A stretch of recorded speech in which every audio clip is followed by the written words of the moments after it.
My heart is broken. And at that time, America decided that black women were the face of the enemy.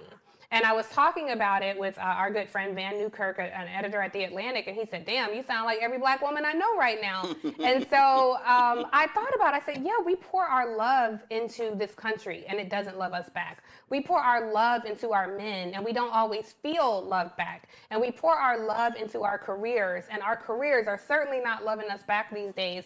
And so I use myself as a variable, as a tiny microcosm, and then I branch out at the 1,000-foot level. So I tell all my business. I'm being very unfiltered about things that happen at MSNBC, things that happen in my relationship. It was Roland's frat brother, by the way, but that's a whole other story. And things that happen in the... Mustafa's an alpha too now. All right, well, you know, y'all got some shady people in the group. But anyway, I share these things with the intention of reflecting to my sisters that you are not going through this alone and trying to give us some hope. Because as we talk about saving America and what we're going to do and how we're going to save it, I think we have to first give ourselves something to believe in. So I wanted to give a mirror reflection to black women to say, yes, sisters, I too am bleeding, I too am crying, but I am in these trenches with you, and I know in your arms and in your company, I am safe. And so this letter really is me bleeding on the pages.